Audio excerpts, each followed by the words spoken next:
With the bank foreclosure notice in one hand and a broken water pump in the other, Thomas Wilson makes one final desperate attempt to save his family's 150-year legacy by drilling deeper into the ancient well that sustained his ancestors through countless hardships.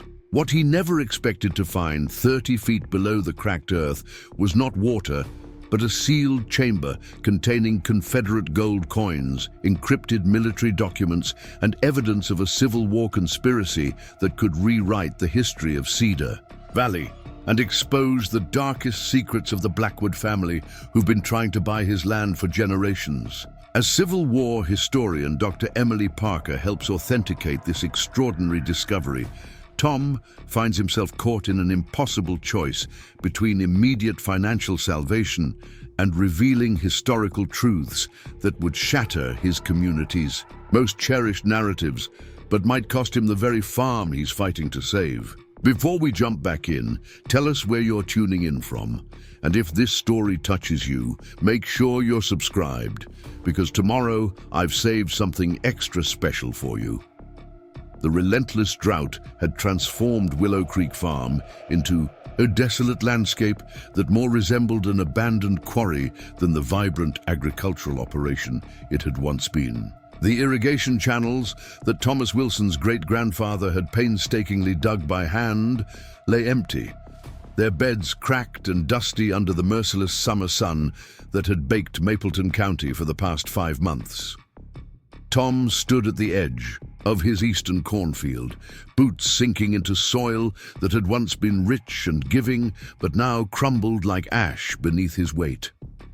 At 45, the third-generation farmer had weathered difficult seasons before, but nothing like this.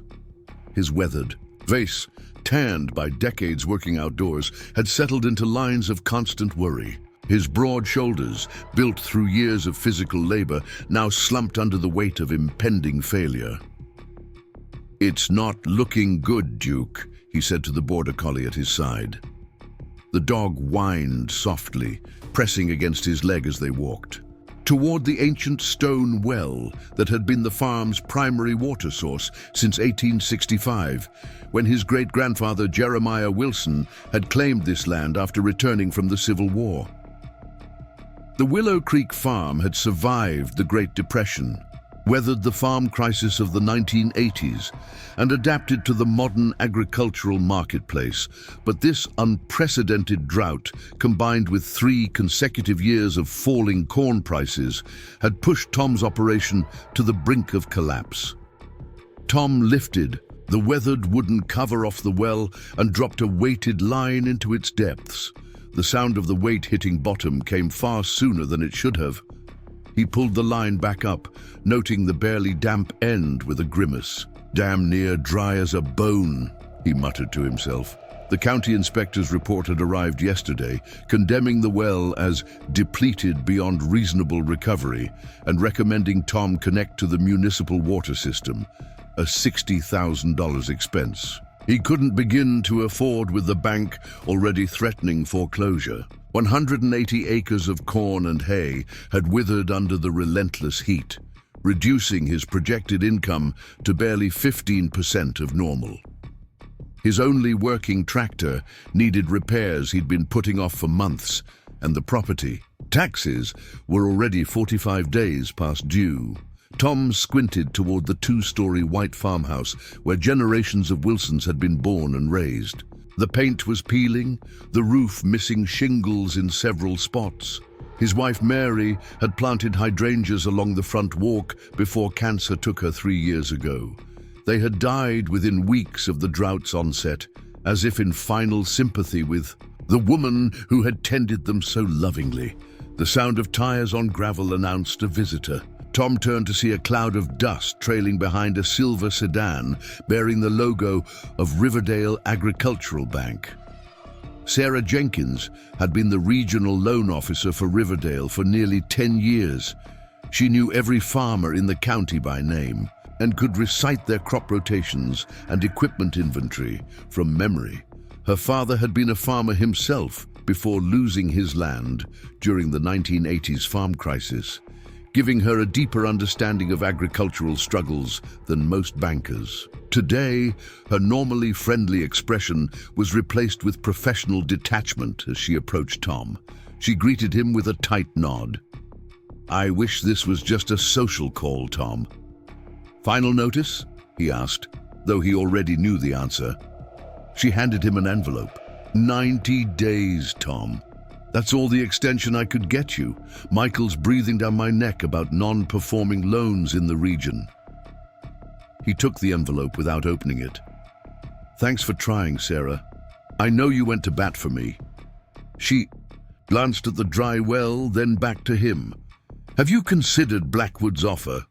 Tom's jaw tightened. Harrison Blackwood, CEO of Blackwood Enterprises and the county's wealthiest resident, had been making increasingly aggressive offers to buy Willow Creek Farm for the past year. His latest offer was 4 times the property's market value, a premium that made Tom deeply suspicious of the businessman's motives. "I'm not selling to Blackwood," he said flatly. "Not while I still have options." Sarah's expression softened slightly. "Tom, I understand the farm's been in your family for generations, but at some point you have to face reality. Without water—" "I'll find water," he interrupted. "There's a deeper aquifer on this property. Jeremiah documented it in his journals. The well just isn't deep enough anymore." Sarah sighed, clearly having heard similar desperate theories from other farmers facing foreclosure. "Just don't wait too long to consider alternatives. Blackwood's offer won't stay on the table indefinitely." After Sarah left, Tom stood motionless beside the well, the bank notice crumpled in his fist. Duke pressed against his leg, offering silent comfort. That evening, after reviewing the farm's finances and finding no path to solvency through conventional means, Tom climbed to the attic of the farmhouse. Dust motes danced in the beam of his flashlight as he made his way to an old military trunk tucked beneath the eaves. The trunk had belonged to his great-grandfather Jeremiah Wilson, who had claimed this land in 1865 after serving as a lieutenant in the Union Army. Family legend held that Jeremiah had used his military engineering training to locate water sources when neighboring homesteaders had failed to find sustainable wells. Tom lifted the heavy lid, revealing neatly stacked leather-bound journals, maps with faded handwriting, and various military artifacts carefully preserved. He hadn't examined these materials since inheriting the farm from his father 12 years ago, viewing them more as family heirlooms than practical resources. The earliest journal, dated 1865, detailed Jeremiah's methodical search for water. April 12, 1865. "I have observed the morning dew patterns for 3 months, and am convinced a significant underground water source runs beneath the eastern field. The Shawnee who once lived here spoke of a river that runs beneath the earth in this valley. Most settlers dismiss such tales as folklore, but I have found native knowledge of land and water to be remarkably accurate." Tom flipped forward, looking for specific details about the well's construction. June 3, 1865, struck water today at 28 feet. "The flow is strong beyond my expectations. Curiously, while digging, we encountered what appears to be a man-made stone archway approximately 25 feet down. It seems to lead to some sort of chamber. Given the pressing need for water, I have decided to divert the well slightly rather than investigate further." The description caught Tom's attention. A stone archway? A chamber? He continued reading. June 17th, 1865. Completed the well structure today. Have decided not to mention the stone archway to others. These are uncertain times with many deserters and former soldiers roaming the countryside. What lies beyond that arch may be best left undisturbed for now. July 8th, 1865. Blackwood visited today, expressing unusual interest in purchasing the eastern section of my claim. Offered triple the going rate. When I declined, suggesting the entire homestead was not for sale, His manner turned cold, mentioned that land claims in this territory remain subject to revision and that I would be wise to accept his generosity. Tom sat back against a roof beam, his mind racing. A hidden chamber near the well, and a Blackwood had shown interest in the property even then. Could this explain Harrison Blackwood's unusually generous offers, the continuation of his ancestors? Interest from over 150 years ago. The possibility gave Tom a renewed sense of purpose. If he could find this chamber, perhaps it contained something valuable enough to save the farm, or at least negotiate with Blackwood from a position of knowledge rather than desperation. The next morning, Tom began preparations to deepen the well. Without funds to hire a professional drilling team, he would have to rely on muscle power and determination, just as his great-grandfather had done. He gathered old tools from the barn, pickaxes, shovels, and a hand-operated winch system his grandfather had used for well maintenance decades ago. As the sun climbed higher, Tom secured ropes around the well's edge and lowered himself into its cool depths. The stone walls were a testament to Jeremiah's craftsmanship, each rock perfectly fitted against its neighbors without mortar, creating a structure that had lasted more than a century and a half. At the bottom, barely 2 inches of muddy water remained, where once a constant flow had bubbled up from below. Preparing and narrating this story took us a lot of time, so if you are enjoying it, subscribe to our channel. It means a lot to us. Now back to the story. Tom set a lantern on a small ledge and began to dig, each strike of his pickaxe against the compacted earth echoing up the stone cylinder. He didn't notice the black SUV that had parked on the county road, its occupant observing his activities through high-powered binoculars, or the urgent phone call being made to Blackwood Enterprises headquarters. For 4 days, Tom worked from dawn until dusk, stopping only when light failed completely. The well's depth increased foot by painstaking foot, the excavated soil hauled up in buckets and spread across his parched fields. Each evening he would collapse into his father's old armchair, muscles aching, hands blistered despite his work gloves, and read more from Jeremiah's journals for guidance. On the 5th day, as Tom's pickaxe struck the compacted earth at what he estimated to be about 30 feet below the original well bottom, something changed. The soil's consistency shifted from clay to a looser, gravelly material.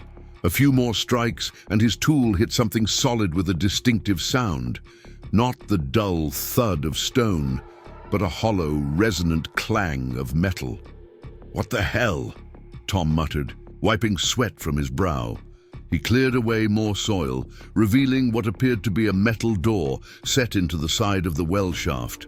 It was heavily corroded, but still intact, with what looked like a military insignia barely visible through the rust and dirt. As Tom carefully cleared more soil from around it, he realized he had found the chamber Jeremiah had mentioned, not directly below the well, but accessible from within it.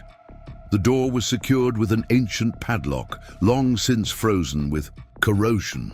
Using the back of his pickaxe as a makeshift hammer, Tom struck the lock several times until it finally broke apart, disintegrating into rust and metal fragments. With a deep breath, he pulled on the door's handle.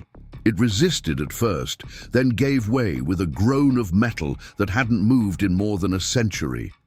The stale air that rushed out carried the unmistakable scent of long enclosed space. Tom directed his lantern into the opening, revealing a small chamber roughly 8 feet square, with walls of fitted stone. What he saw inside made him gasp. The chamber contained several wooden crates stacked against the walls, their lids partially rotted, but their contents gleaming in the lantern light. Gold coins, hundreds of them, bearing Confederate markings. A leather map case sat atop one crate, alongside a wooden box containing what appeared to be coded documents.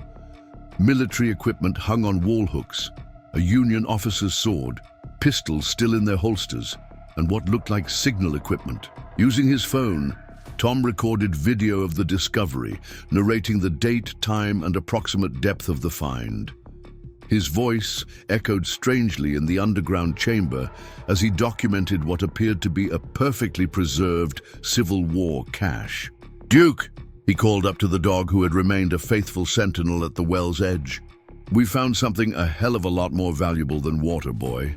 That evening, Tom pored over Jeremiah's journals with new understanding, finding entries he'd previously skimmed. August 10th, 1865. Captain Hollister delivered the final consignment tonight. All materials now secured in the chamber as ordered. Gold recovered from Confederate treasury, documents detailing rebel spy networks in northern states, and encryption equipment safely hidden. Washington insists these materials must remain secret until relations with southern states normalize. Too many powerful families implicated in activities that would reignite hostilities if revealed.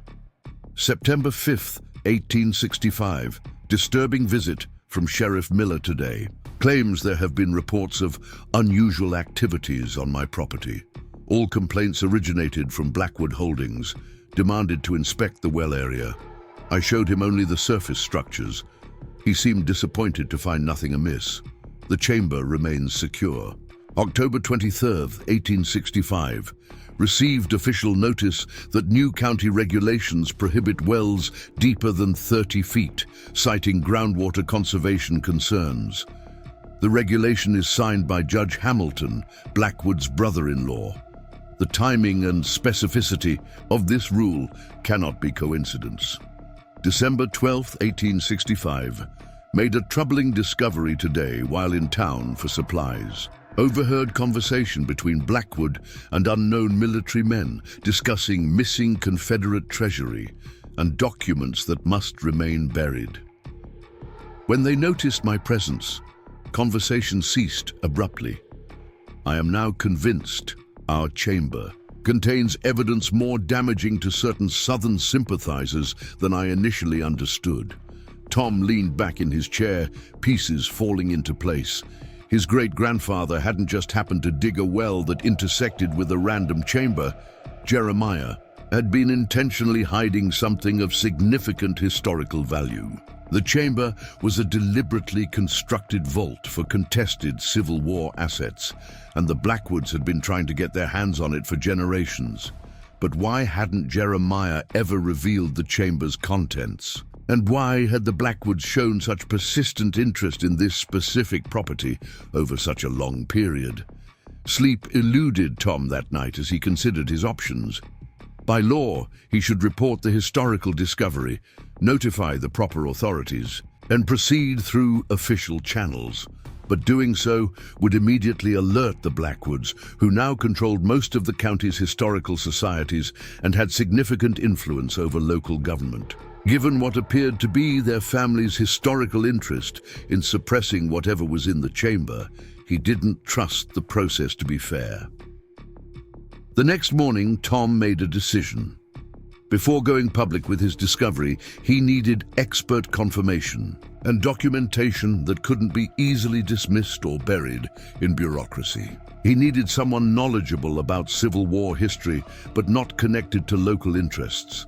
His search led him to Dr. Emily Parker, an associate professor of American history at Westridge State University and an independent consultant whose published papers on Civil War-era intelligence operations had earned her a reputation for historical integrity.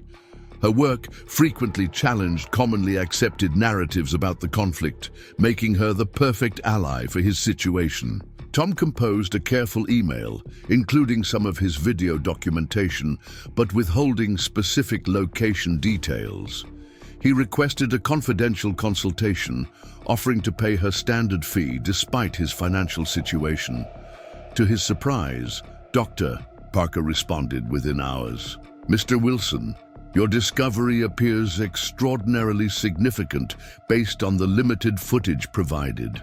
The coins you've shown bear markings consistent with the lost Confederate treasury of 1865, and the documents glimpsed in your video resemble the encryption style used by both Union and Confederate intelligence services. Such a well-preserved, A cache would be unprecedented in Civil War archaeological finds.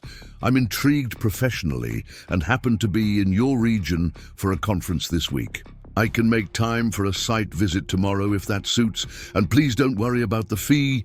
This is historically important enough to warrant my time. Emily Parker, PhD. When Dr. Parker arrived the following day, Tom was struck by how different she was from his mental image of a university professor. He'd expected someone older, perhaps more stereotypically academic in appearance. Instead, Emily Parker was in her mid-30s, dressed practically in hiking boots, jeans, and a Westridge University sweatshirt. Her auburn hair was pulled back in a practical ponytail, and she wore wire-rimmed glasses that didn't hide the intelligence in her green eyes. "Mr. Wilson," she greeted him, extending a hand that was surprisingly strong. "Thank you for reaching out. Your discovery could be quite significant if it's what I suspect." "Just Tom, please," he replied, shaking her hand. "And I appreciate your discretion. The situation is complicated." "In my experience, when history and valuable artifacts are involved, it always is," she said with a knowing smile. "Show me what you found." Tom led her to the well, explaining his great-grandfather's original documentation and the drought that had prompted his deeper excavation. As they walked, he noticed a tenseness in her posture when he mentioned Blackwood Enterprises and Harrison Blackwood. "You're familiar with them?" he asked. Emily's expression hardened slightly. "I've had professional disagreements with the Blackwood Historical Foundation. Last year, I published research demonstrating that their family narrative about their Civil War activities was significantly whitewashed. They attempted to discredit my findings rather than address the historical inconsistencies." She shrugged. Standard tactics when family prestige is threatened by historical evidence. At the well, Tom lowered a specialized camera Emily had brought, allowing them to examine the chamber without descending. The feed displayed on her tablet showed the gold coins, documents, and military equipment in remarkable detail. "This is extraordinary," she murmured, eyes fixed on the screen. "Based on these markings and serial numbers, these appear to be coins from the Confederate treasury that disappeared in the final days of the war. Historians have been searching for this cache for over 150 years. She manipulated the camera controls, examining the documents visible atop one of the crates. "These appear to be cipher books and intelligence reports.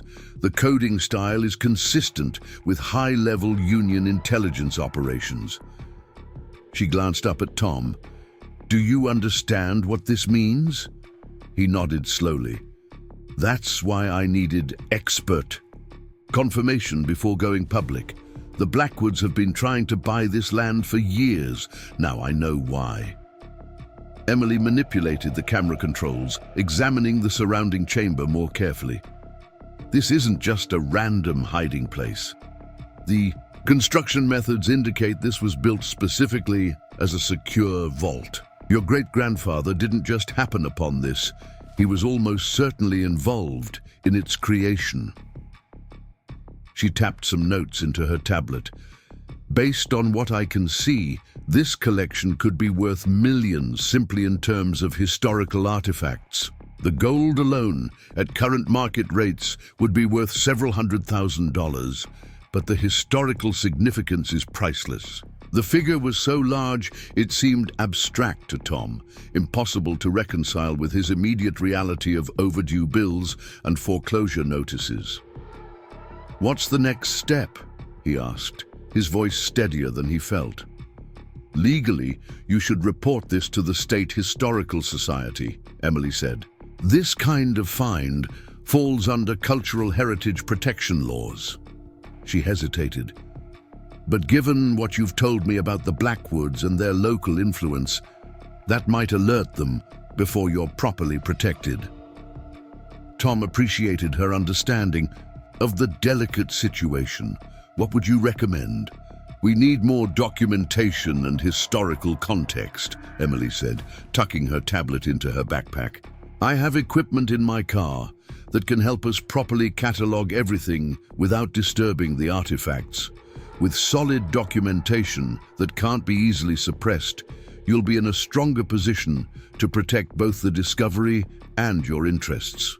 As they walked back toward the farmhouse, Tom noticed a familiar silver sedan approaching on the county road.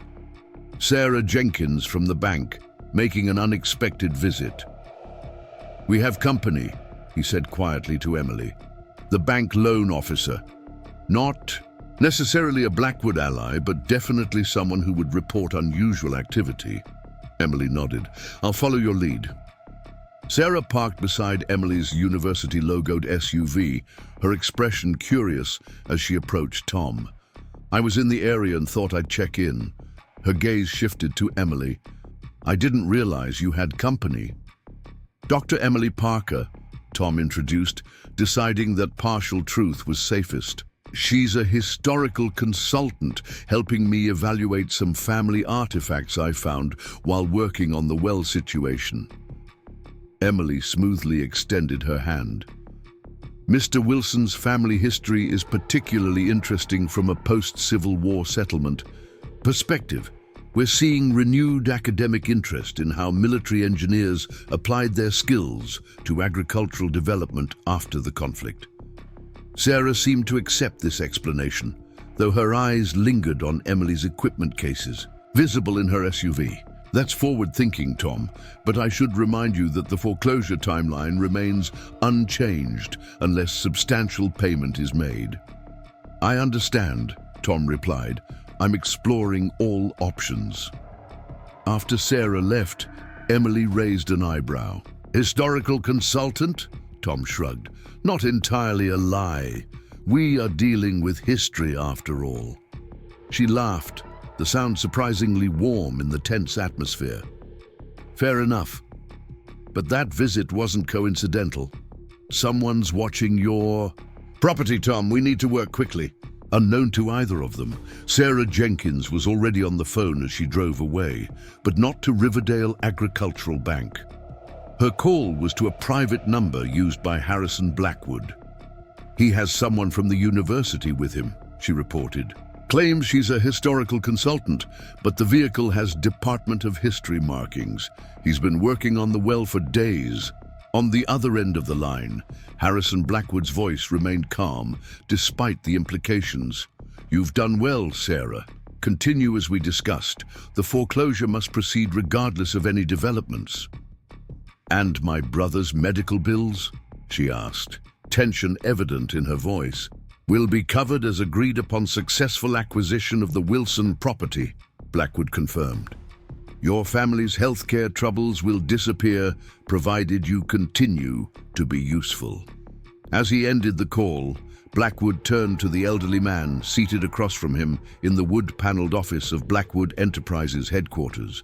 His grandfather, Walter Blackwood, now in his 90s, but still sharp-minded and influential in county affairs. "Wilson may have discovered what's beneath his land," the younger Blackwood reported.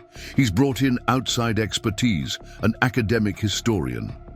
The older man's face remained impassive, liver-spotted hands resting on an ornate walking cane. "History repeats itself," he said quietly.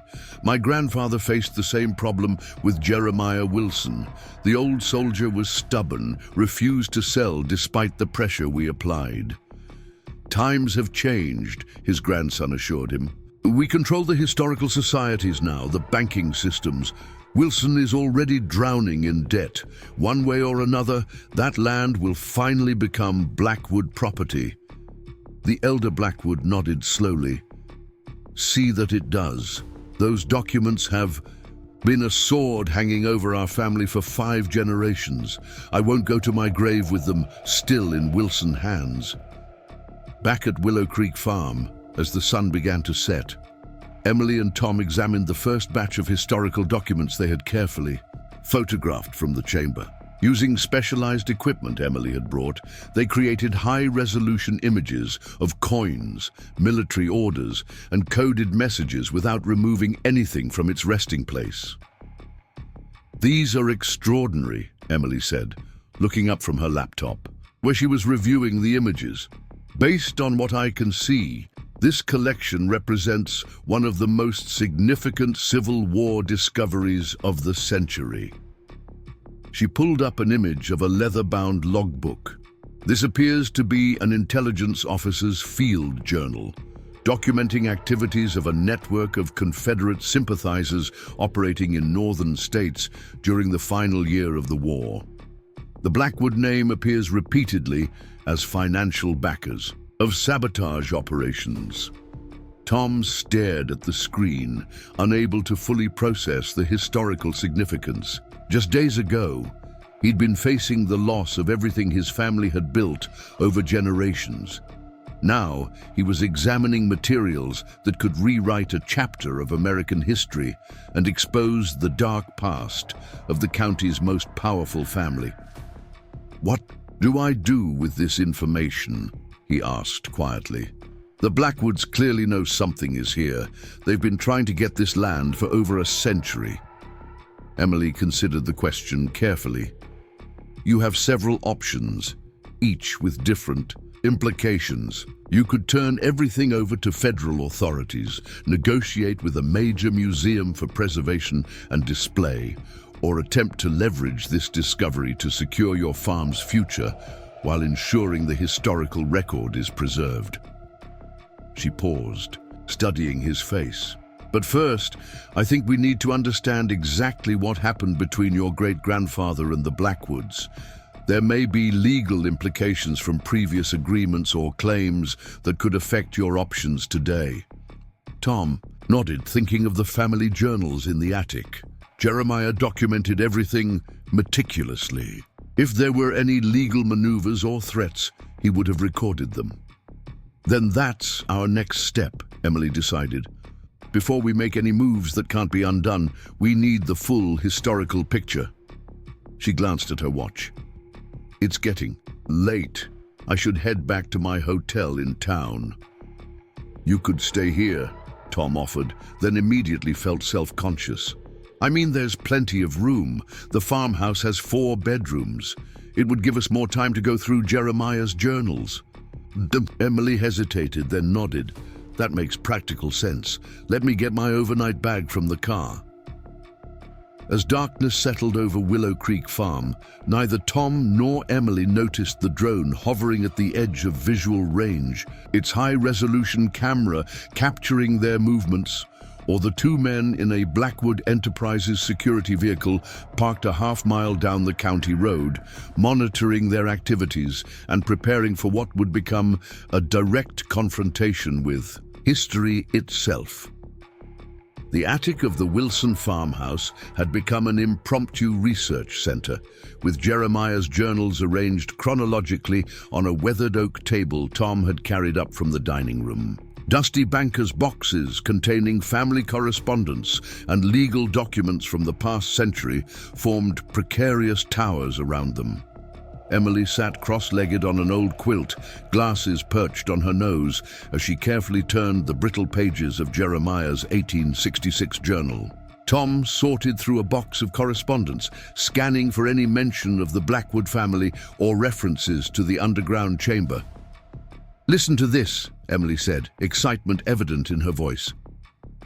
"February 18th, 1866, Colonel Winters arrived from Washington today. Informed me the documents in our keeping implicate not only the Blackwoods, but a dozen other prominent families in a conspiracy to assassinate northern industrial leaders and sabotage Union supply lines long after Appomattox. The directive remains to keep these materials sealed for at least a decade, until reconciliation efforts can proceed without disruption." Tom nodded grimly.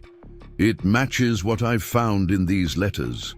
The Blackwoods have used local regulations as a weapon for generations.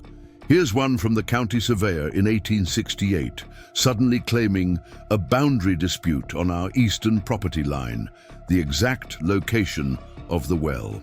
They worked through the night, piecing together a historical narrative that spanned more than a century. The pattern was consistent.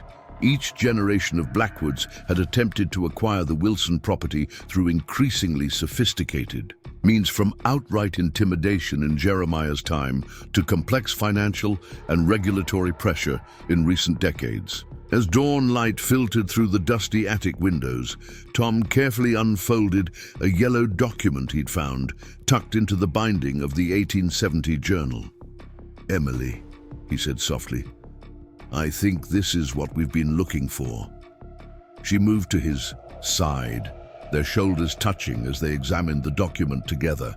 An official letter dated October 1868, signed by Secretary of War Edwin Stanton, acknowledging Jeremiah Wilson's service in safeguarding materials vital to national security and the peaceful restoration of the Union.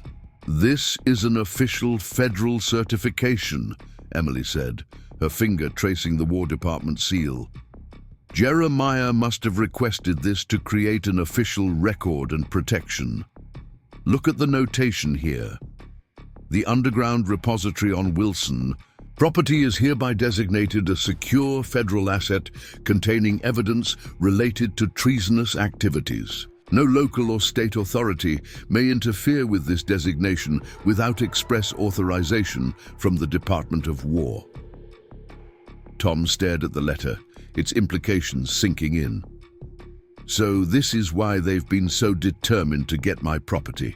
All these years, they can't legally access the chamber any other way." "Exactly.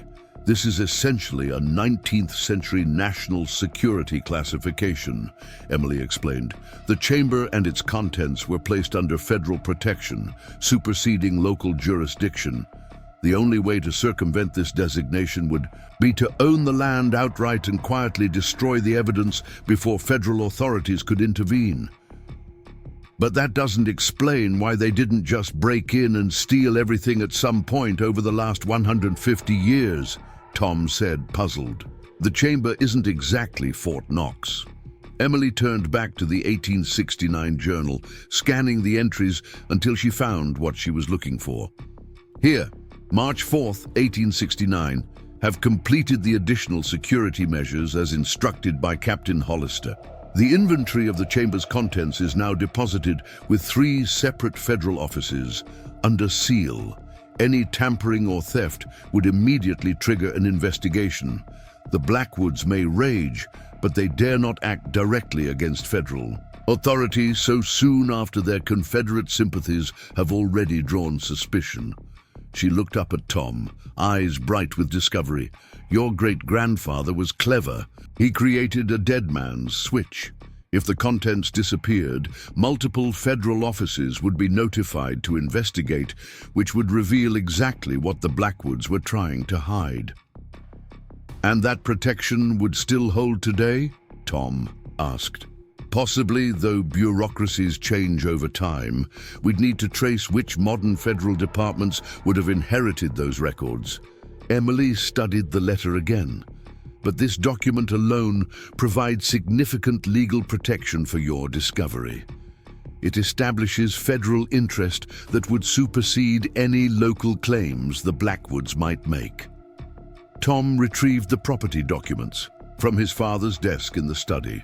The deed, updated when he inherited the farm 12 years ago, contained an unusual clause his father's attorney had highlighted at the time. "All historical artifacts, structures, and repositories remain, subject to federal designations established in 1868 and recorded with the Department of War." "This is why they've been so determined," Tom said, the realization dawning. "They need to own the land outright to quietly dispose of the evidence without triggering federal attention. There's no legal way for them to access the chamber otherwise." As they continued their research throughout the morning, a more troubling pattern emerged. Jeremiah's journals documented increasingly aggressive tactics by the Blackwoods as they realized the extent of the evidence and the legal obstacle to obtaining it. April 17th, 1866, attempted break-in at the farm last night. Would have succeeded had Duke's grandfather not raised the alarm. Footprints lead back toward Blackwood property. Sheriff refuses to investigate, claiming insufficient evidence, despite clear boot impressions. July 23rd, 1866, 3 cattle found dead near eastern boundary. Veterinarian confirms poisoning but cannot identify specific agent. Have begun posting armed guards at night. November 5th, 1866, fire in the South Field. Neighbors helped contain it before reaching the house or barn. Several reported seeing figures fleeing toward town. These tactics only confirm the importance of what we protect. The journals detailed years of resistance, with Jeremiah ultimately prevailing through a combination of legal maneuvering, community alliance building, and sheer determination. By 1880, the Blackwoods had apparently shifted strategies, moving from direct pressure to more subtle, long-term approaches, buying surrounding properties, gaining control of local water rights, and gradually establishing dominance over county, politics, and financial institutions. Jeremiah outmaneuvered them, Tom said with pride as they reviewed the historical record. But they never gave up. They just changed tactics and waited for a vulnerable moment, like now, with the drought. And my financial situation. History repeating itself, Emily murmured, unknowingly echoing the elder Blackwood's words. But with one critical difference. What's that? Jeremiah couldn't reveal what he was protecting without creating exactly the kind of sectional conflict the government was trying to avoid after the war, Emily explained. You, however, have modern legal protections for historical preservation and can use public disclosure as a shield. What was once too volatile to reveal might now be your strongest protection. Tom considered this, running a hand through his hair.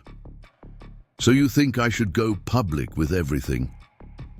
Not immediately, Emily cautioned. First, we need to document everything thoroughly and secure copies beyond the Blackwoods' reach. Then we can approach federal authorities and selected academic institutions simultaneously.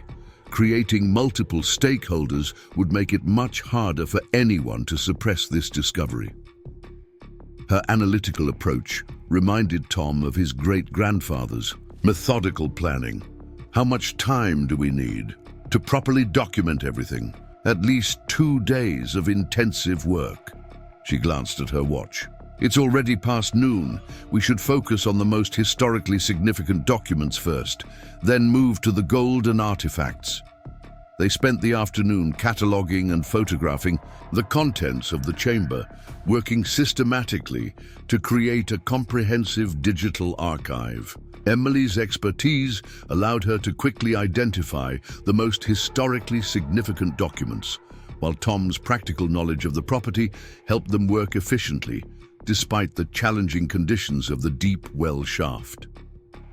By evening, they had documented approximately half of the chamber's contents, focusing on the encoded military dispatches and intelligence reports that explicitly named the Blackwoods and other prominent families as Confederate collaborators operating in northern states.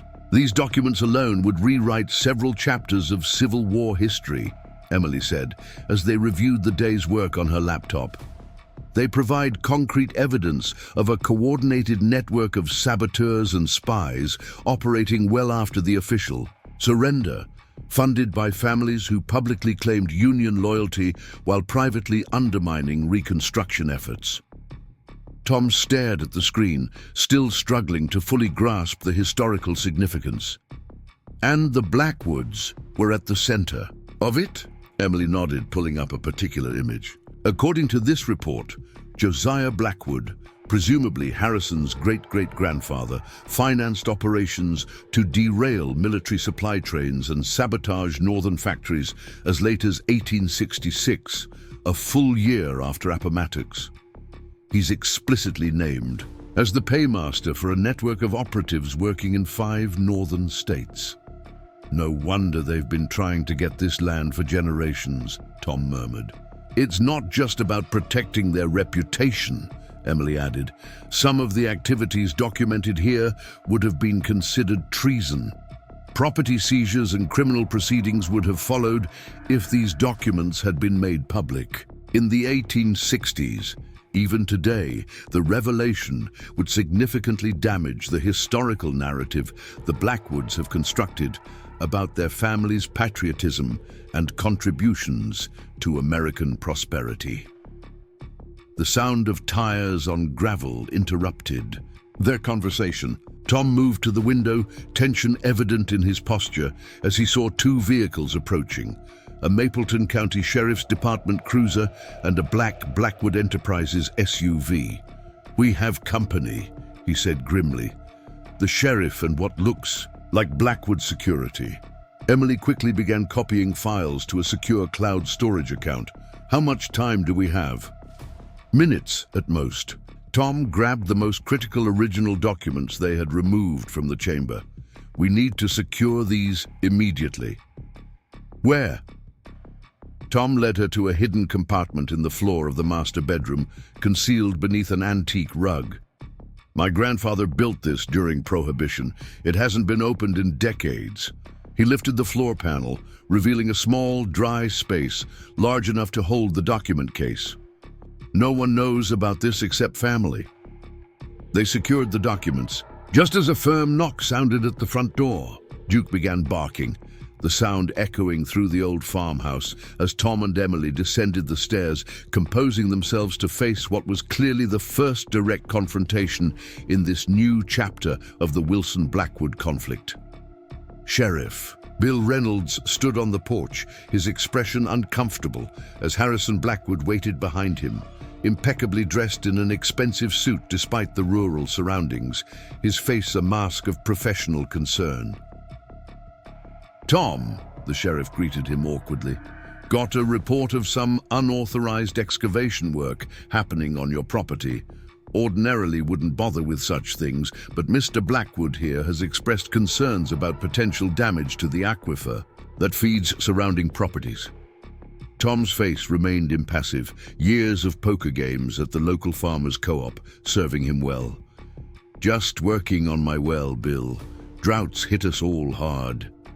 Harrison Blackwood stepped forward, his smile not reaching his eyes.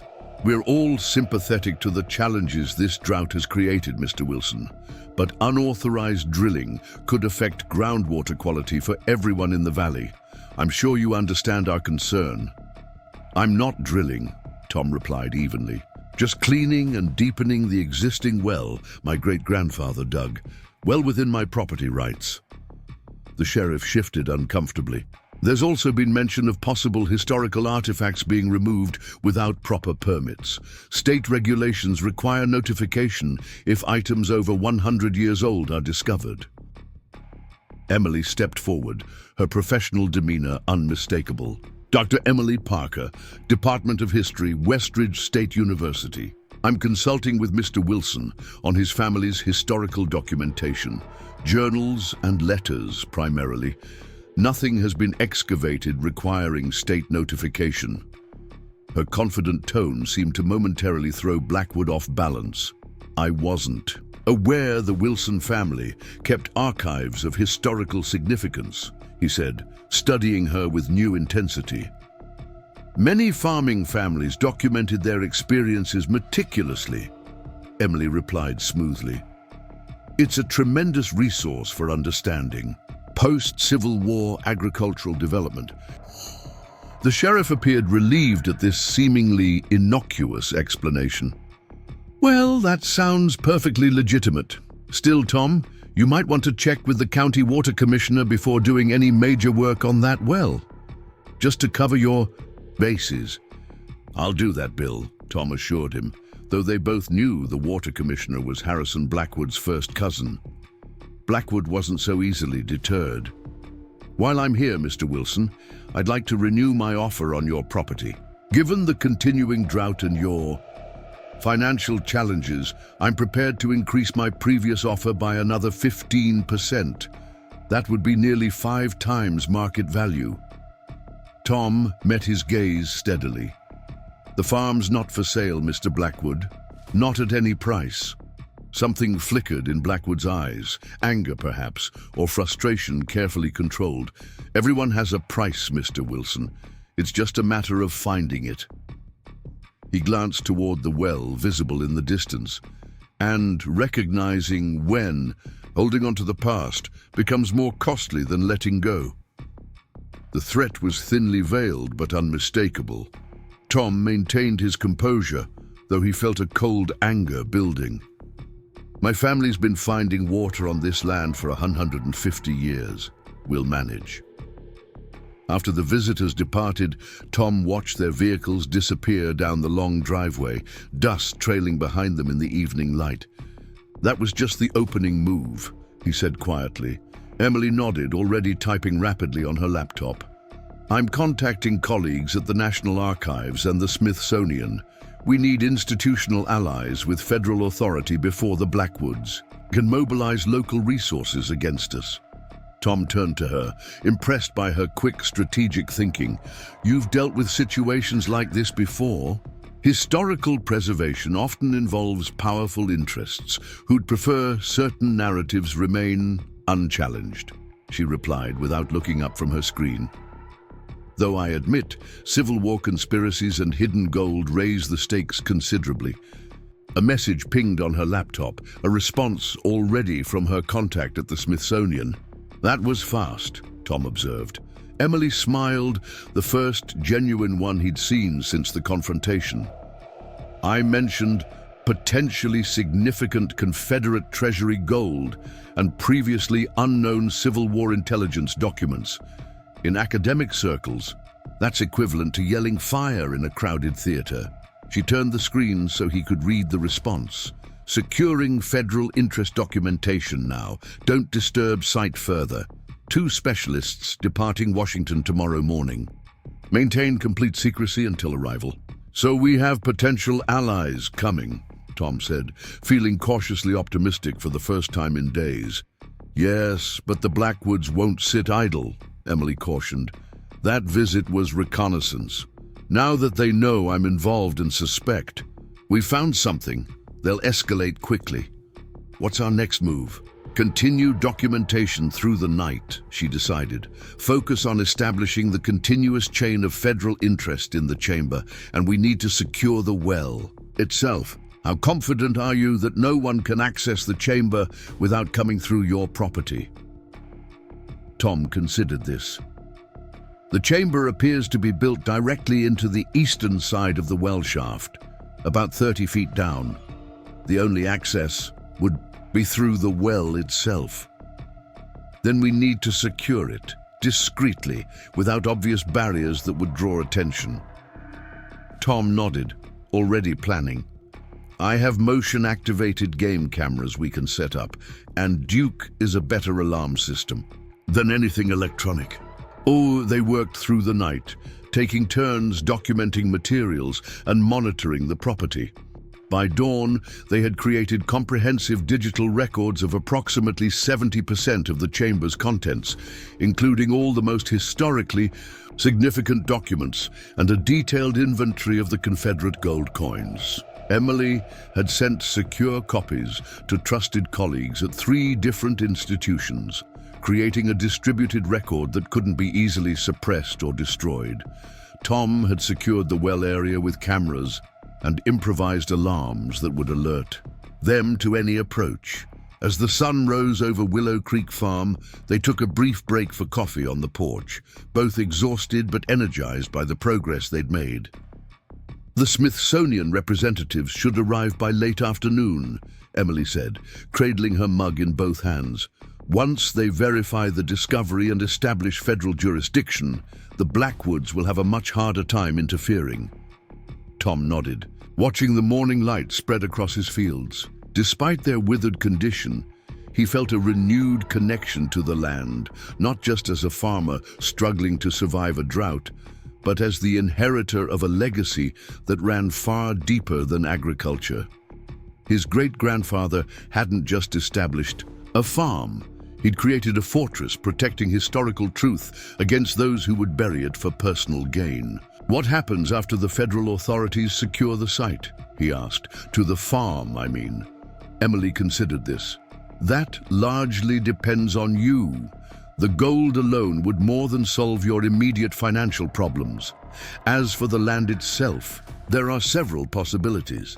From designated historical site status that would allow you to continue farming while preserving the chamber, to more comprehensive development as an educational center. And the Blackwoods." Her expression grew more serious.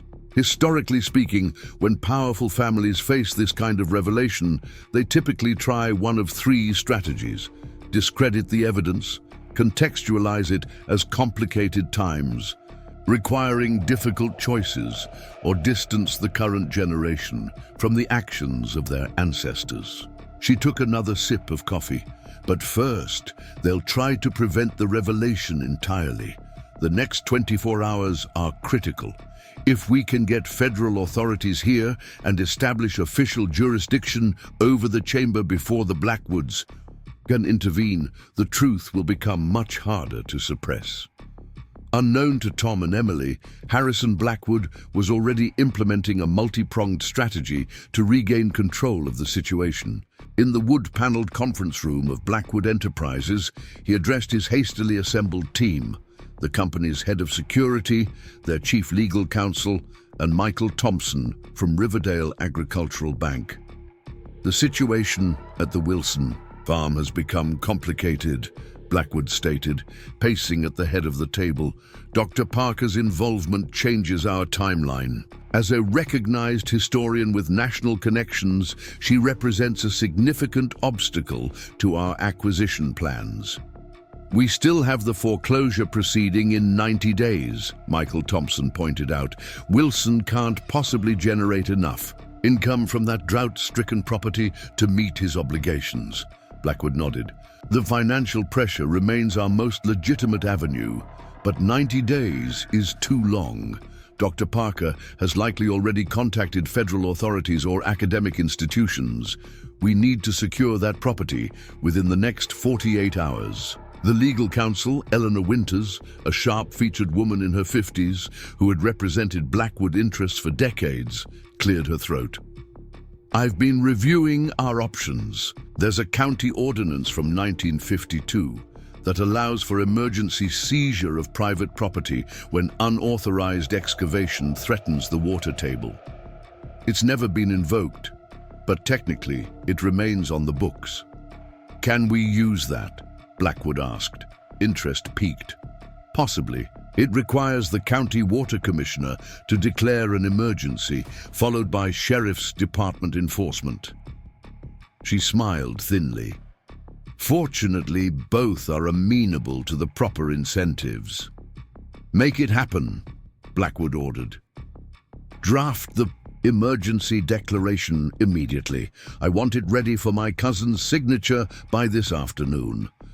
The security chief, a former military man named James Reeves, spoke next. "What about Parker? She's the real threat here. Wilson is just a farmer, but she has the expertise and connections to authenticate whatever they found." Blackwood considered this. "Contact our friends at the State University Board of Trustees. Have them issue an immediate ethics investigation into Dr. Parker for unauthorized excavation without proper permits. It won't stick long-term, but it might discredit her initial claims and buy us time." "And if that doesn't work," Reeves pressed. Blackwood's expression hardened. "Then we move to more direct methods. The chamber must be emptied and sealed before any federal authorities arrive, whatever it takes." The implied authorization of potential illegal actions hung in the air, but no one at the table showed any discomfort. The Blackwood family had been protecting their interests through whatever means necessary for generations. "What exactly are we dealing with in that chamber?" Thompson asked. "Is it just historical documents or something more valuable?"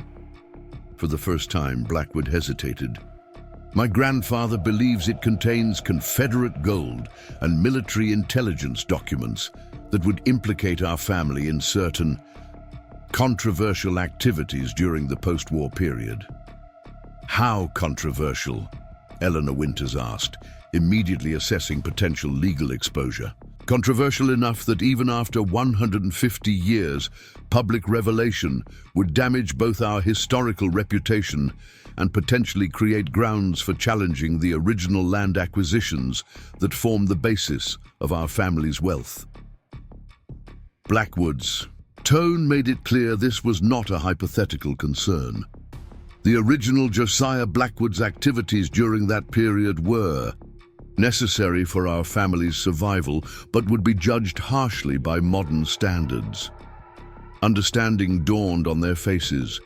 This wasn't merely about acquiring one more piece of farmland.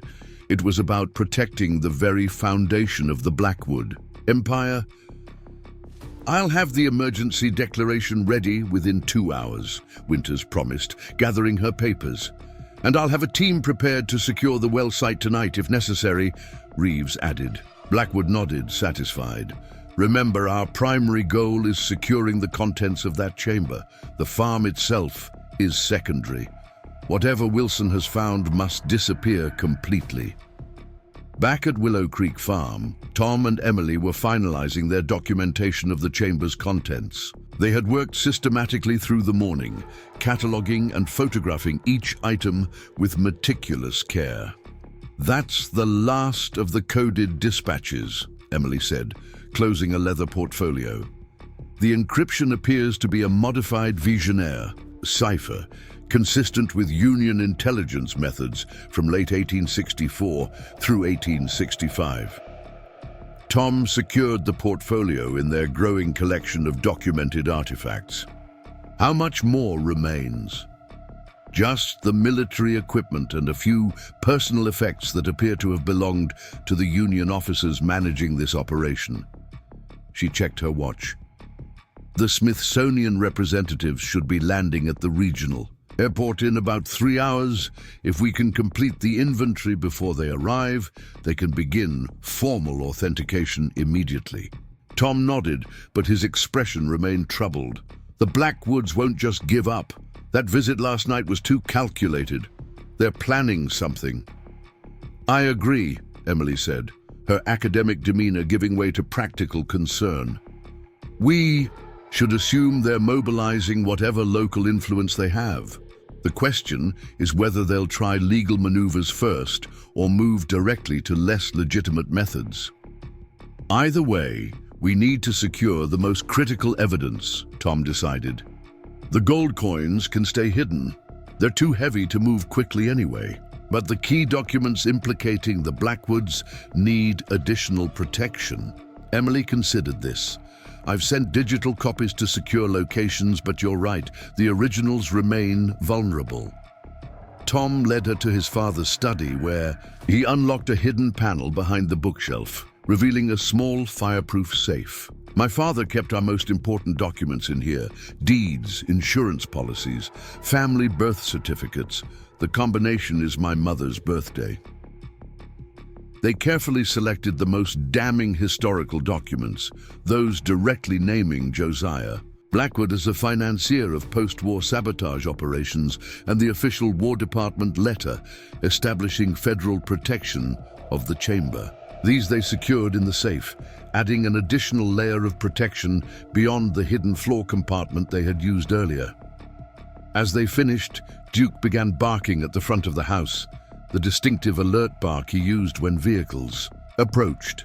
Tom moved to the window, tension visible in his shoulders as he surveyed the driveway. County Water Department truck, he reported grimly, and Sarah Jenkins' car from the bank again. Emily quickly closed her laptop, securing their digital archives. This is happening faster than I expected. The Blackwoods must be more worried than we realized. Tom grabbed his phone. I'm calling Bill Hargrove. He's a lawyer in town, handled my father's estate. Not exactly an expert in historical preservation law, but he knows the county regulations better than anyone. While Tom made the call, Emily positioned herself strategically near the window, using her phone's camera to discreetly photograph the county officials as they approached. Documentation of every interaction might prove crucial if the situation evolved into legal proceedings. The water department representative was a thin, nervous-looking man named Carl Peterson, whom Tom recognized as a distant cousin of the Blackwoods. Sarah Jenkins accompanied him, her expression professionally blank, though her eyes betrayed discomfort with the situation. "Mr. Wilson," Peterson began without preamble when Tom opened the door. "I'm here on official county business regarding reports of unauthorized excavation affecting the regional water table." Tom maintained a calm demeanor. "There's no unauthorized excavation happening here, Carl. Just maintenance on our family well, which predates county water regulations by about 80 years. Peterson shifted uncomfortably. "Nevertheless, we've received a formal complaint from adjacent property owners concerned about contamination of shared aquifers. I need to inspect the well site immediately. Do you have a warrant or inspection order?" Emily asked, stepping forward with the confident authority of an academic accustomed to challenging officials. "This isn't a criminal matter, ma'am," Peterson replied, his tone frosty. "County water regulations grant inspection rights without prior judicial approval in potential emergency situations."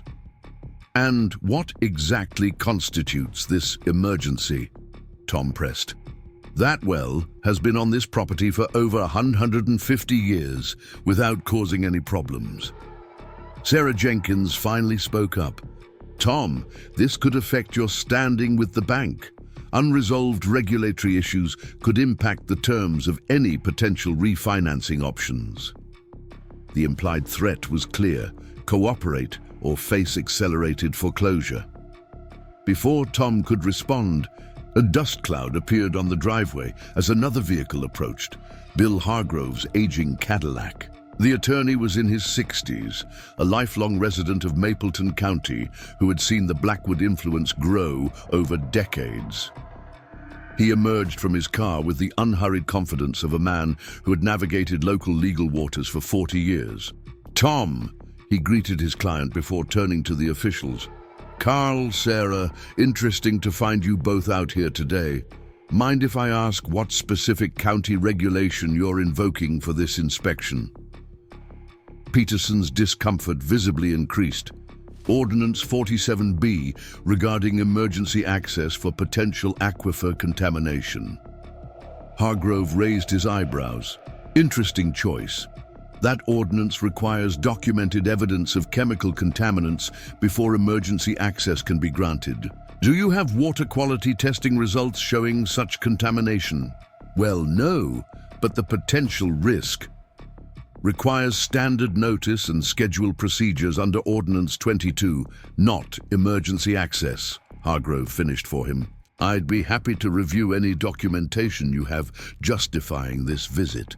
Otherwise, I believe the county's proper procedure is to submit a written inspection request with at least 72 hours' notice." Peterson glanced at Sarah, clearly unprepared. "For legal resistance. This isn't necessary, Bill. We're just trying to ensure water safety for everyone in the valley. And my client is happy to comply with proper procedures," Hargrove replied smoothly. "You can submit the official inspection request to my office, and we'll arrange a convenient time once the required notice period has passed." Recognizing defeat in this initial skirmish, Peterson retreated to his truck, muttering about further actions. Sarah lingered briefly. "Tom, this isn't personal," she said quietly, "but you're putting me in an impossible position." "I know. Who's really putting you there, Sarah?" Tom replied, "and it's not me." After they departed, Hargrove turned to Tom with a serious expression. "Want to tell me what's really going on here? The Blackwoods don't mobilize county officials on a whim." Tom exchanged glances with Emily, making a quick decision about how much to reveal. "Bill, this is Dr. Emily Parker from Westridge State. University, we've discovered something of historical significance on the property, something the Blackwoods have been trying to get their hands on for generations. Emily extended her hand. Mr. Hargrove, we've found a sealed chamber containing Civil War artifacts and documents that appear to implicate the Blackwood family in post-war sabotage activities. Representatives from the Smithsonian are arriving this afternoon to authenticate the discovery. Hargrove let out a low whistle. That explains the sudden interest in your well.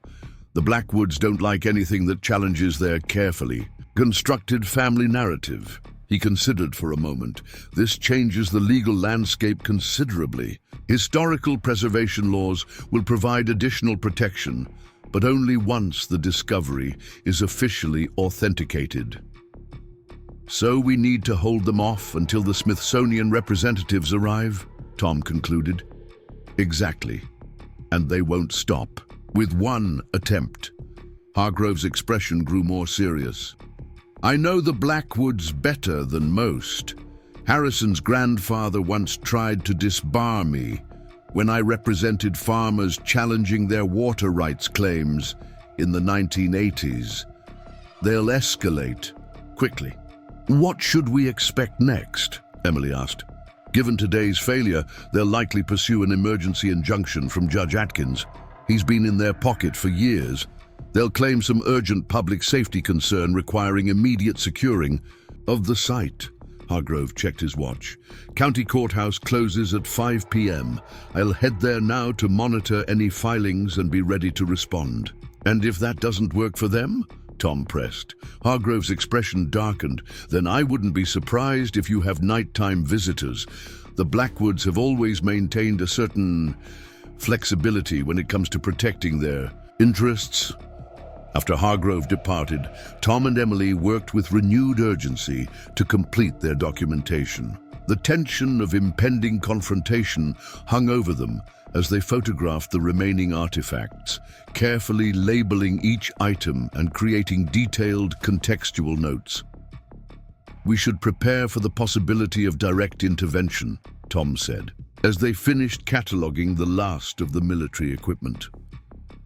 I have a shotgun and my father's revolver in the gun safe. Emily looked up from her laptop, concern evident in her expression. Are you expecting violence? I'm expecting the Blackwoods to do whatever they think necessary to protect their family legacy, Tom replied grimly. Just like my family has done for generations. She nodded, understanding the historical parallel. We need more allies. Local ones, not just the federal representatives who are coming. Who did you have in mind? Is there a local historical society not controlled by the Blackwoods? Or perhaps a veterans group that would take interest in Civil War military artifacts? The more legitimate community stakeholders we have involved, the harder it will be for the Blackwoods to act unilaterally. Tom considered this. Frank Simmons runs the County Historical Society. He's refused Blackwood donations for years, maintaining the organization's independence. And my uncle Robert is active with the local VFW chapter. Both would understand the significance of what we've found. Call them, Emily urged. Invite them here before the Smithsonian representatives arrive. Creating multiple witnesses from respected community organizations provides another layer of protection. Tom made the calls, briefly explaining they had discovered significant Civil War artifacts that needed immediate documentation. Both men agreed to come to the farm within the hour, intrigued by the urgency and secrecy. As they waited, Emily received an email that made her frown deeply. What is it? Tom asked, noticing her expression. My department chair at Westridge State, she replied, scanning the message. I'm being placed under administrative review for allegedly conducting unauthorized archaeological excavation without proper permits. They're demanding I return to campus immediately for an ethics committee hearing. The Blackwoods, Tom concluded. They're trying to discredit you and get you away from the farm. Emily nodded, already composing a reply. It won't work. I haven't conducted any excavation, only documentation of already discovered artifacts. And I'm on sabbatical research leave. They can't actually compel my return. She finished her email, her expression resolute. But this confirms the Blackwoods are activating every channel of influence they have. Their conversation was interrupted by the arrival of Frank Simmons, a retired history teacher who had built the County Historical Society into a respected local institution despite limited resources. In his 70s, with a shock of white hair and wire-rimmed glasses, he brought the enthusiastic energy of a lifelong history buff to every project. "Tom," he greeted them warmly before turning to Emily with immediate recognition. "And Dr. Parker, I attended your lecture on Civil War intelligence operations at the State Historical Conference last year.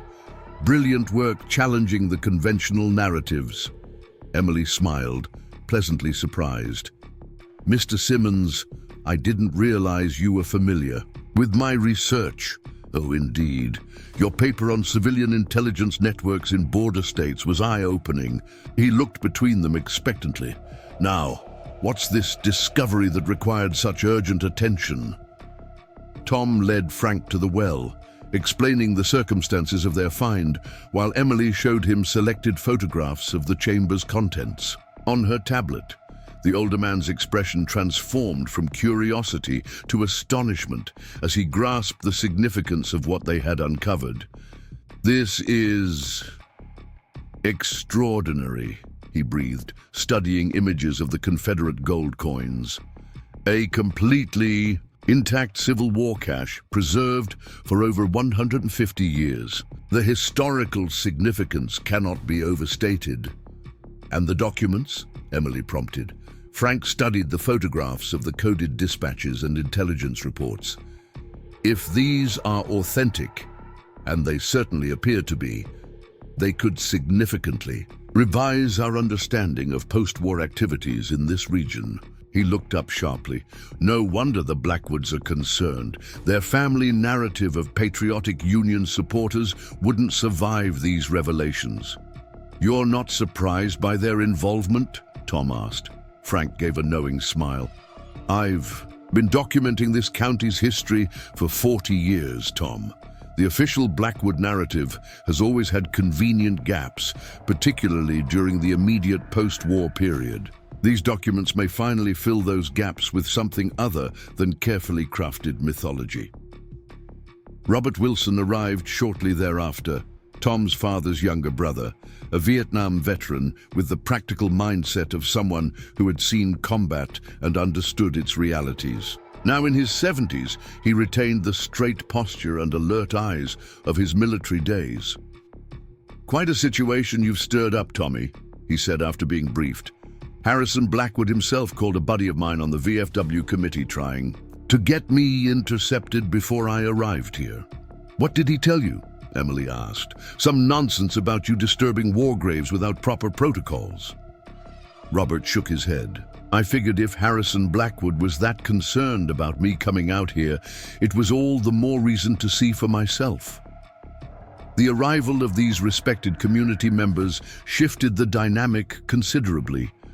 Both men examined the documentation they had compiled, asked insightful questions, and quickly grasped both the historical significance and the modern implications of their discovery.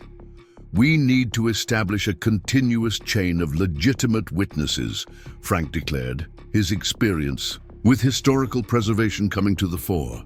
"The Blackwoods will try to challenge the authenticity or claim some standing to control access. Multiple independent verifications will be crucial." The sound of approaching vehicles cut their discussion short. Tom moved to the window, tension visible in his stance until he recognized the cars. "Smithsonian representatives," he reported with evident relief, "and Bill Hargrove is with them." The arrival of Dr. James Winters and Dr. Sophia Chen from the Smithsonian's Division of Military History marked another significant shift in the power dynamics surrounding the discovery. Both were nationally recognized experts in Civil War artifacts and documentation, bringing federal institutional authority that even the Blackwoods would find difficult to circumvent. After introducing everyone present, Emily led the Smithsonian representatives to the well site, providing a comprehensive briefing on their discoveries and the documentation they had already compiled. Dr. Winters, a dignified African-American, man in his 50s with a distinguished career in military history, examined their photographic evidence with growing excitement. "This appears to be exactly what your email suggested, Dr. Parker," he confirmed. "A remarkably preserved collection of both Confederate Treasury items and Union intelligence materials. The combination is unprecedented in a single cache." Dr. Chen, an artifact conservation specialist, was already preparing specialized equipment to examine the chamber directly. "We'll need to establish proper preservation protocols immediately. The sudden exposure to different air conditions after 150 years of stable environment could accelerate deterioration of paper documents and certain metals." As the group organized a methodical approach to formal documentation and preservation, Bill Hargrove pulled Tom aside. "We have another problem," the attorney said quietly. "Judge Atkins just signed an emergency order granting the County Water Department authority to secure and inspect your well site, effective immediately. Sheriff Reynolds is likely already on his way with the paperwork." Tom's jaw tightened. "How is that even legal?" "It's probably not, but challenging it will take time we don't have." Hargrove glanced toward the Smithsonian representatives. "Our one advantage is that we now have federal authorities on site. County jurisdiction becomes much more complicated when national historical preservation interests are involved. So, what's our next move?" "I've already filed an emergency federal injunction request with the district court in the capital," Hargrove explained. "Judge Watkins there has no ties to the Blackwoods. With the Smithsonian representatives confirming the historical significance, we should be able to establish federal jurisdiction that would supersede the county order." "How long will that take?" "Hours, most likely. We need to slow down the sheriff when he arrives." Hargrove's expression was grave. "This is escalating faster than I expected, Tom. The Blackwoods must be truly desperate to involve the sheriff so directly."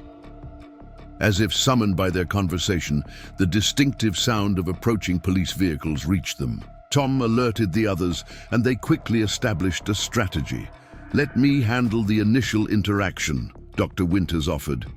"Federal authority will carry significant weight, even with local law enforcement." Sheriff Reynolds arrived with 2 deputies and Carl Peterson from the Water Department.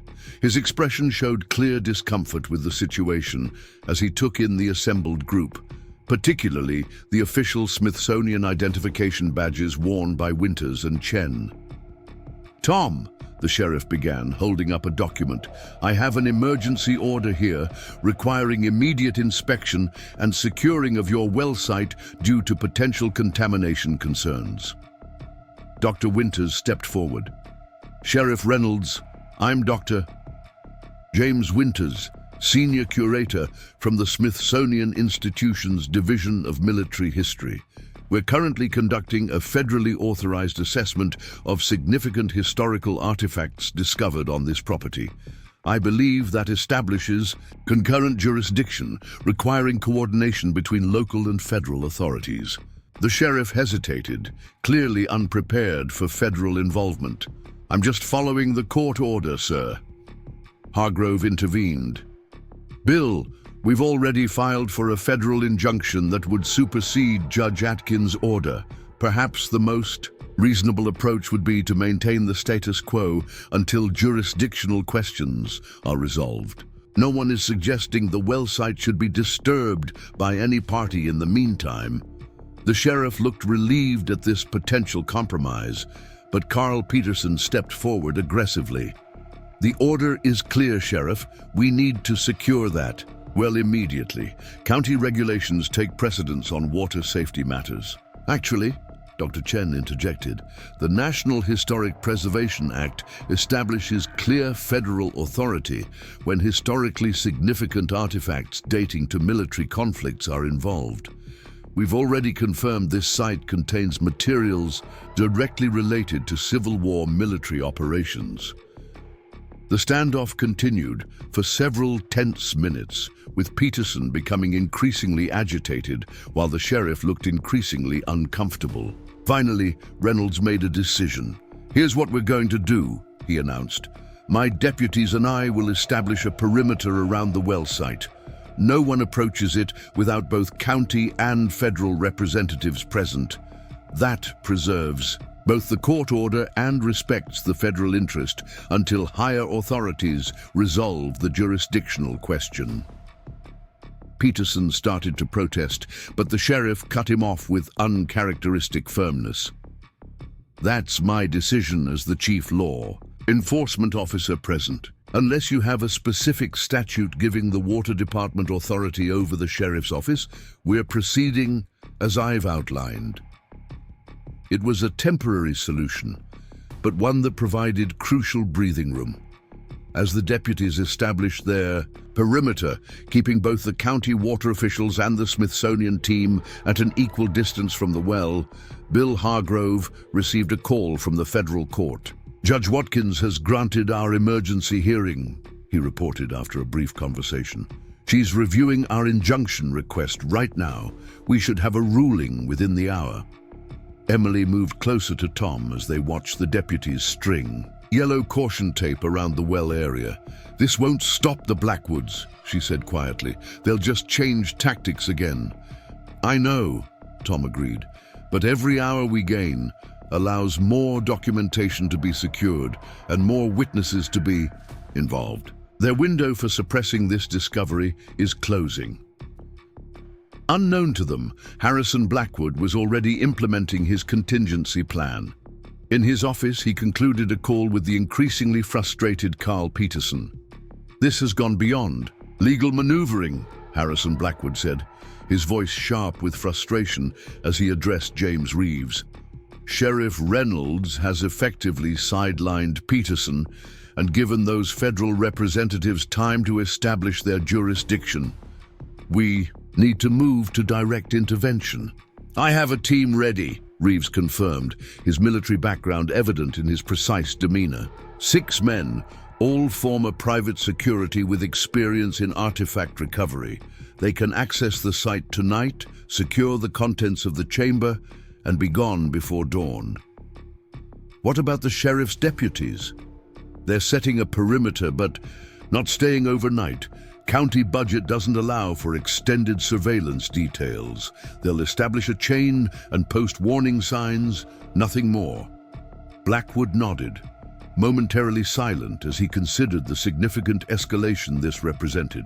Unlike his ancestors' time, when such direct actions carried fewer consequences, modern surveillance and forensic techniques made covering tracks much more difficult. But the alternative, allowing the contents of that chamber to become public, was unthinkable. "Do it," he finally ordered. "Complete deniability. The operation cannot be traced back to us under any circumstances. The chamber must be emptied completely. Documents, gold, everything. Any evidence of its existence should be eliminated." "And if there's resistance?" Reeves asked, his tone making clear what he was suggesting. Blackwood's expression hardened. "This has been a family matter for over 150 years. Wilson made his choice when he refused our offers. Do whatever is necessary, but ensure those documents never see daylight." As Reeves departed to make final preparations, Blackwood placed one more call to his grandfather. The elder Blackwood listened silently to the updated situation before speaking. "History demands difficult choices, Harrison," the old man said, his voice frail but determined. "Your great-great-grandfather understood that during the war. I understood it when similar challenges arose in my time. Now it falls to you. The family legacy must be protected regardless of cost." "I understand, grandfather," Harrison replied. "By morning, this threat will be eliminated." At Willow Creek Farm, the atmosphere had evolved into something resembling a makeshift historical command center. The dining room table was covered with laptops, documentation equipment, and carefully labeled evidence containers. Dr. Winters and Dr. Chen had established a secure uplink to the Smithsonian, transmitting authenticated images of key artifacts and documents to colleagues in Washington who were already providing additional context and verification. These field orders, Dr. Winters was explaining to the assembled group, appear to document a systematic operation to collect evidence of war crimes and treasonous activities by Confederate sympathizers in border states following Appomattox. It was essentially a military intelligence operation that continued after the formal hostilities ended. Emily nodded, her academic expertise complementing his assessment.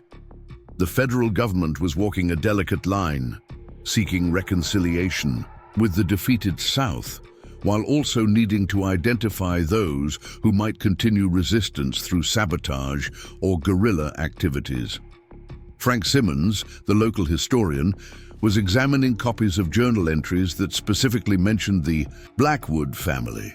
Josiah Blackwood appears to have been financing much more than simple Confederate patriotism. These documents suggest he was channeling funds to operatives targeting civilian infrastructure in northern cities, factories, railways, telegraph offices, which would have constituted terrorism by today's standards, Robert Wilson added, his military background informing his perspective. No wonder the Blackwoods have been trying to suppress this for generations. Tom had stepped away from the historical analysis to confer with Bill Hargrove, who had just received news from the federal court. "Judge Watkins has granted our emergency injunction," the attorney reported with evident satisfaction. "The county court order is suspended pending full hearing, and the site is officially designated as a protected historical discovery under federal jurisdiction." "That should keep the sheriff and water department at bay," Tom said, feeling a momentary relief. Hargrove's expression remained cautious. "Legally, yes, but I've dealt with the Blackwoods long enough to know they rarely accept legal defeats without pursuing alternative methods. You think they might try something outside legal channels?" "I think we should consider additional security measures tonight," Hargrove replied carefully. "The discovery is simply too threatening to their family narrative for them to simply walk away." Tom nodded, having already reached the same conclusion. "I've asked Uncle Robert to stay. Frank has agreed as well. With the Smithsonian representatives here, we'll have several witnesses on site overnight." "Good. I'll stay too," Hargrove decided. "And I've taken the liberty of alerting a couple of trusted state police contacts about the situation, just as a precaution. They can't provide official protection without jurisdiction, but they're aware there might be an issue requiring their response." As evening approached, they established a rotation for monitoring the well site. Though the sheriff's deputies had departed, leaving only their yellow caution tape as a symbolic barrier, the farm was far from unprotected. Emily had set up motion-activated cameras with live feeds to their laptops. Duke was patrolling with heightened alertness, and Tom had discreetly positioned his father's shotgun behind the kitchen door. The Smithsonian representatives had brought specialized equipment to continue documenting and preserving artifacts from the chamber. Working methodically, they had now catalogued approximately 90% of the chamber's contents, creating a comprehensive digital archive that had already been secured on multiple servers beyond the Blackwoods' reach. "Even if something happens to the physical artifacts," Dr. Chen explained, as she carefully photographed a Confederate cipher device, "the historical record is now preserved. The documentation we've completed today will ensure these materials can be studied regardless of what happens to the originals." It was cold comfort to Tom, who felt the weight of his great-grandfather's trust. Jeremiah Wilson hadn't just accidentally discovered this chamber. He had accepted the solemn responsibility of protecting both the physical artifacts and the truth they represented. Now that duty had passed to Tom, and he was determined not to be the generation that failed. As darkness settled over the farm, an unusual calm descended. The earlier tension of confrontations with county officials gave way to the methodical work of historical documentation. In the kitchen, Tom prepared a simple meal for everyone, the routine task grounding him amid the extraordinary circumstances. Emily joined him at the counter, wordlessly helping to slice bread and set out plates. Their shoulders occasionally brushed as they worked side by side, the casual contact somehow reassuring in its normalcy. "Your great-grandfather would be proud," she said quietly, breaking the comfortable silence. "Not just of finding the chamber, but of how you've handled protecting it." Tom glanced at her, struck by how quickly this virtual stranger had become an essential ally. "I couldn't have done this without you.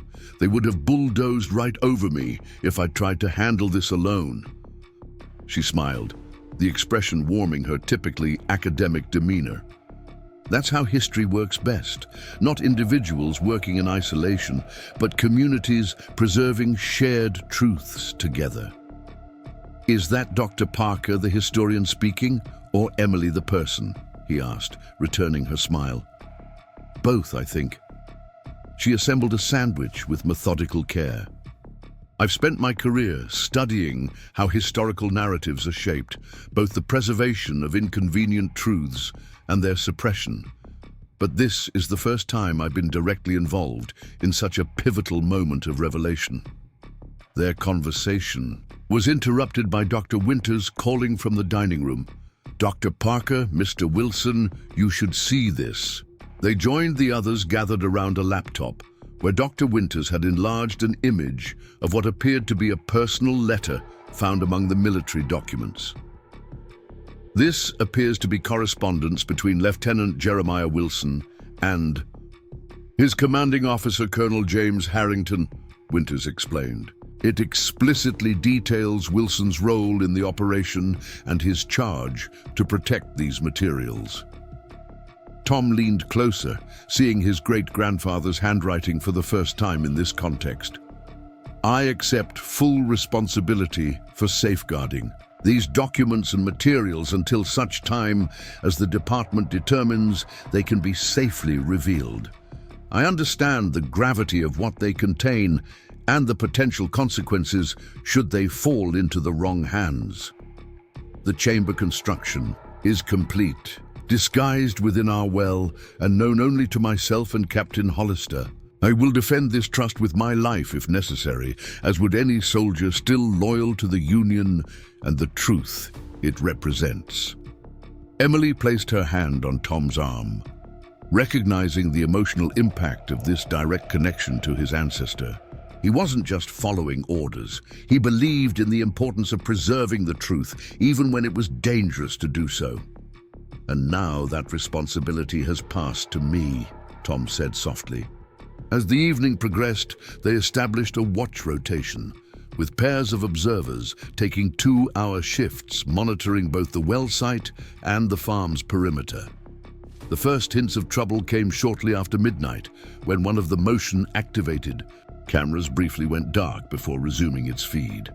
"Could be technical interference," Dr. Chen suggested as they checked the system. Uncle Robert shook his head, military instincts alert. "Or someone testing our surveillance capabilities. Classic reconnaissance technique. Trigger the system to evaluate response time and patterns." Tom checked that Duke was inside the house. He didn't want the dog potentially encountering armed intruders. "Should we call the sheriff?" Bill Hargrove considered this. "Based on what? A camera glitch? Reynolds would send at most a single deputy to drive by, which might actually work against us if it signals we have minimal protection." "I've alerted my state police contact," Frank offered. "He's about 20 minutes out, but can't officially respond without a clear emergency." They increased their vigilance, with Robert and Tom checking the grounds while staying within sight of the house. The night was quiet, too quiet, with the normal chorus of insects and nocturnal animals noticeably absent, as if the wildlife sensed approaching danger. At approximately 2:30 a.m., Duke suddenly raised his head from where he'd been resting, ears forward, a low growl building in his throat. Moments later, the security feeds showed multiple heat signatures approaching from the eastern property boundary. 6 figures moving with the coordinated precision of professional operators. "They're here," Robert said calmly, years of combat experience evident in his composed demeanor. Moving in a standard tactical approach, using the tree line for cover. Tom felt a surge of anger mingled with determination. The Blackwoods had finally dropped all pretense of legal maneuvering, resorting to the same direct tactics their ancestors had used generations ago. He reached for the shotgun. "We need to consider our options carefully," Dr. Winters cautioned, noticing the weapon. "This is primarily a historical preservation situation, not a combat scenario." Try telling them that," Robert replied, nodding toward the approaching figures now clearly visible with night vision equipment.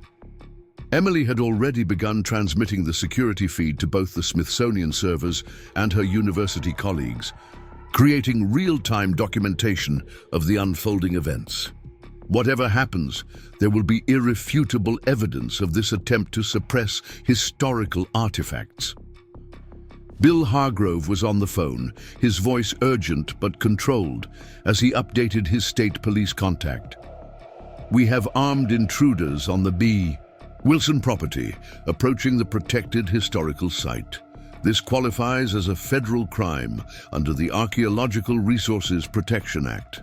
The tension mounted as the intruders reached the perimeter of the well site, their movements betraying professional training. They were dressed in dark, tactical gear without identifying markers, carrying equipment that appeared designed for rapid excavation and removal of materials. "We can't let them reach the chamber," Tom stated firmly, moving toward the door. "Wait," Emily urged. "Direct confrontation is exactly what they want. It gives them justification for whatever happens next." Frank Simmons, who had been quietly observing the security feed, suddenly spoke up. "We have an alternative. Historical documentation, as it happens." He held up his phone. "I've been live streaming to the County Historical Society's social media page for the past 10 minutes. We already have over 200 local witnesses to this attempted theft of historical artifacts." The revelation changed the dynamic instantly. What the Blackwoods had planned as a covert operation was now playing out in full public view, with community members watching in real time as armed men surrounded a historically significant site on private property. "They won't back off just because of witnesses," Robert warned. "Men like that are committed once the operation begins." "No, but it changes the calculus completely," Bill Hargrove countered. "The Blackwoods can't afford this kind of public exposure. Their entire strategy for generations has been built on maintaining respectable appearances while manipulating events behind the scenes." As if confirming this assessment, the security feed showed the intruders suddenly receiving communication through their tactical headsets. Their coordinated approach faltered as they appeared to receive new instructions, leading to visible disagreement among the team. "Someone's calling them off," Robert observed, "or at least trying to." The lead operative seemed to be arguing through his communications device, gesturing emphatically toward the well. After several tense moments, the team began a tactical withdrawal, moving back toward the tree line with evident reluctance. "It worked," Emily said, the relief in her voice palpable. Public exposure was the one thing the Blackwoods couldn't counter. Tom wasn't entirely convinced. "They'll try something else, they always do." They maintained their vigilance through the remainder of the night, but no further intrusion attempts materialized. As dawn approached, Frank's live stream had accumulated. Over 2,000 viewers and hundreds of comments from community members expressing outrage at the attempted interference with local history. The morning brought unexpected developments. Sheriff Reynolds arrived shortly after sunrise, his expression grim but determined. "Got some interesting calls during the night," he said, after declining Tom's offer of coffee. "Seems half the county was watching Frank's live stream. Had the mayor, 3 council members, and about 50 citizens demanding I get out here to protect the historical site." He shook his head ruefully. "Don't think I've ever seen the community mobilize that quickly." "The Blackwoods miscalculated," Bill Hargrove observed. "They thought this was just between them and the Wilson family, the same pattern they've followed for generations. They never expected the entire community to become stakeholders in preserving this history." The sheriff nodded. "I've got deputies stationed at the property boundaries now, and the state police are sending a heritage crimes unit to assist with security." He hesitated before adding, "For what it's worth, Tom, I'm sorry about yesterday. Following court orders is one thing, but what happened last night crossed every line." As the morning progressed, the Wilson farm transformed into something resembling an impromptu community gathering. Word had spread throughout Cedar Valley about the historical discovery and the overnight attempt to suppress it. Neighbors began arriving with food, offers of assistance, and expressions of support. Local reporters arrived, followed by a news crew from the state capitol. The story was rapidly evolving from a local historical curiosity into a regional sensation. The discovery of Civil War artifacts, the connection to prominent local family, and the dramatic overnight attempt to seize the materials. By mid-morning, a statement was released by Blackwood Enterprises expressing concern about unsubstantiated historical claims and commitment to proper archaeological procedures, while carefully avoiding any mention of the night's events. The corporate deflection fooled few in the community who had witnessed the armed incursion on Frank's live stream. Tom found a moment of quiet on the porch, watching as teams from the Smithsonian and now the State Historical Society worked methodically to properly document and secure the chamber and its contents. Emily joined him, looking tired but satisfied with how events had unfolded. "The Blackwoods won't stop completely," she cautioned, leaning against the porch railing beside him. "They'll just shift tactics again, try to control the narrative, question the authenticity of the materials, minimize their ancestors' involvement. But they can't make it disappear anymore," Tom replied. "Too many people know now, too many institutions are involved." He gestured toward the well, where preservation specialists were carefully removing documents for proper conservation. For the first time in 150 years, the truth has a chance to be fully revealed. Dr. Winters approached them, tablet in hand. "We've completed preliminary authentication of the key documents. There's no question about their historical legitimacy. The Smithsonian is prepared to offer a formal partnership for preservation and eventual exhibition." "What does that mean for the farm?" Tom asked, the practical concerns of his livelihood still very real, despite the historical significance of their discovery. "Several options," Winters replied. "The simplest would be a conservation easement that protects the historical site while allowing continued agricultural use of the surrounding property. There would be compensation, of course, and potential for heritage tourism revenue." The suggestion of tourism caught Tom by surprise. "People would pay to visit?" Emily smiled. "A Civil War intelligence operation, Confederate gold, a century and a half. Family standoff and documents that rewrite regional history." Absolutely, they would. As they discussed the possibilities, Bill Hargrove arrived with news that shifted the dynamic once again. "Just got word from a contact at the State Attorney General's office," he reported. "They're opening an investigation into last night's events, including potential criminal conspiracy charges against anyone who organized the attempted seizure of federally protected artifacts." Tom raised an eyebrow. "The Blackwoods?" Hargrove nodded. Harrison, specifically. They've already subpoenaed Blackwood Enterprises' security records and communications.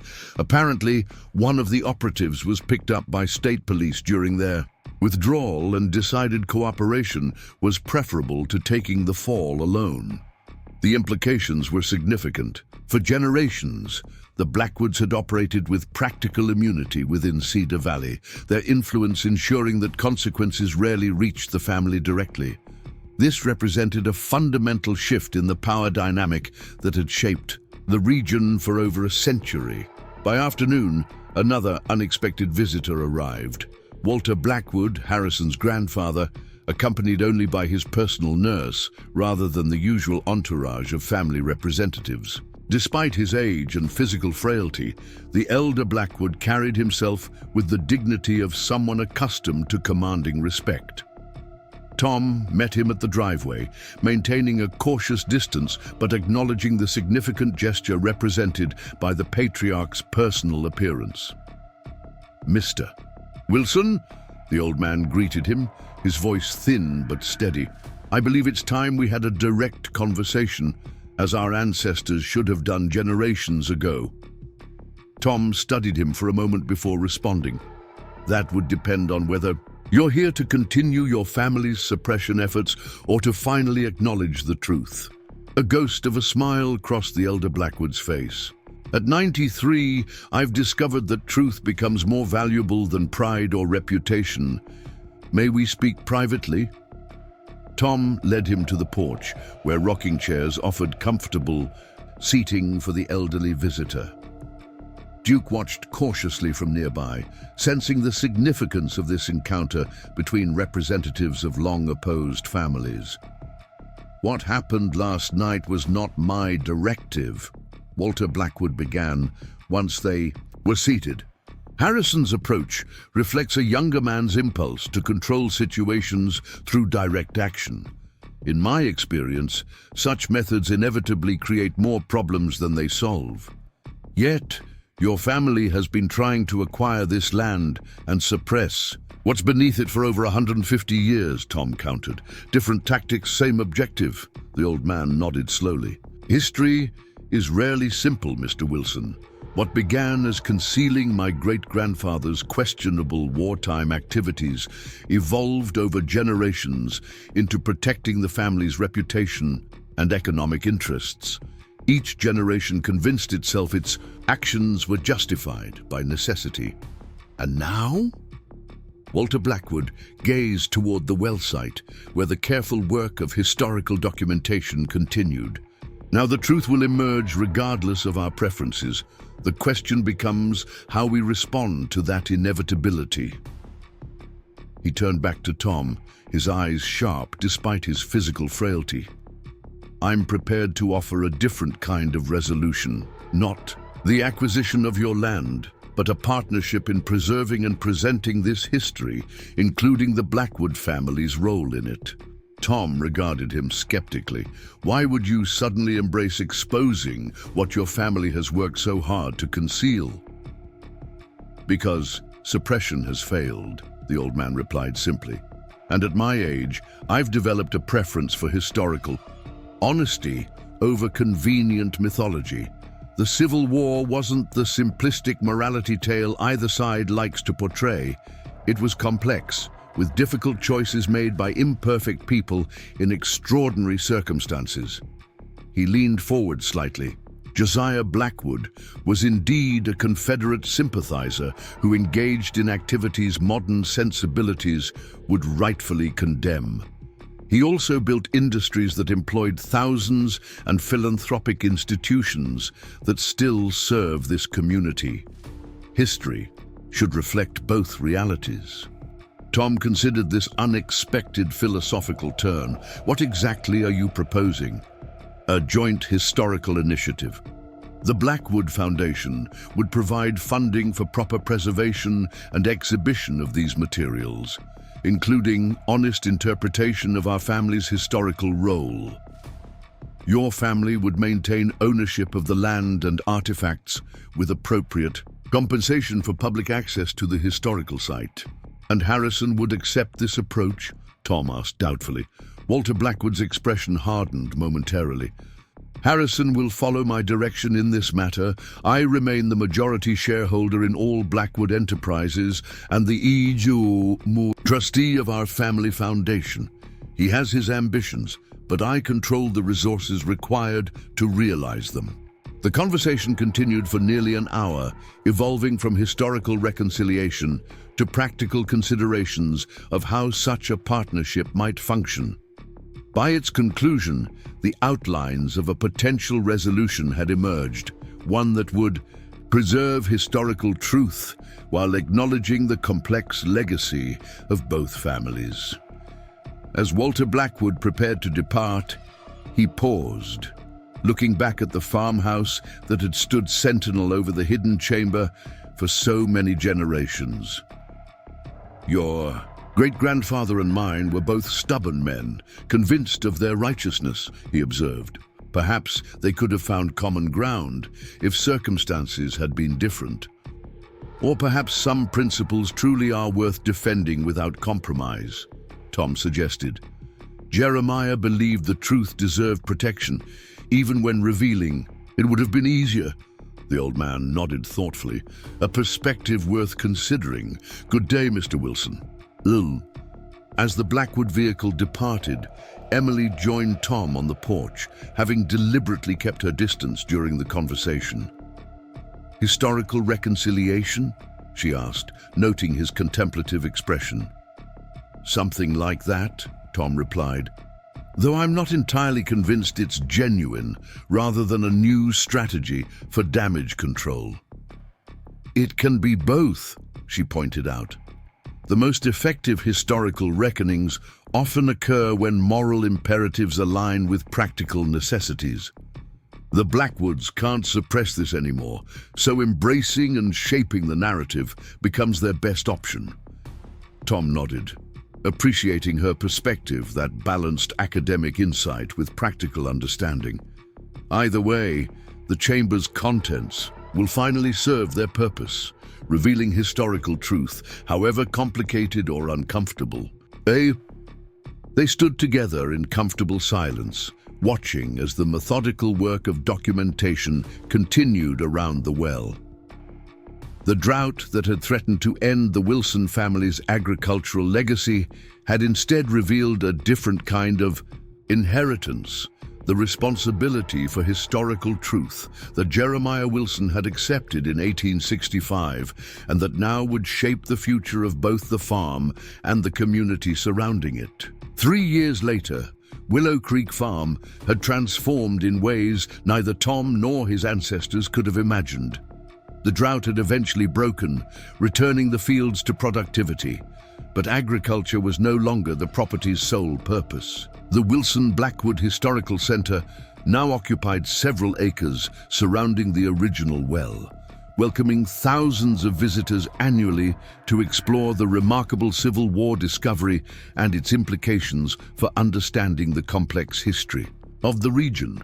The chamber itself had been carefully preserved, its contents removed for proper conservation, but the structure maintained as the centerpiece of the exhibition. Modern technology allowed visitors to visualize how the hidden vault had looked when first discovered, while professionally designed exhibits explained its historical significance and the century-and-a-half effort to protect and later suppress its contents.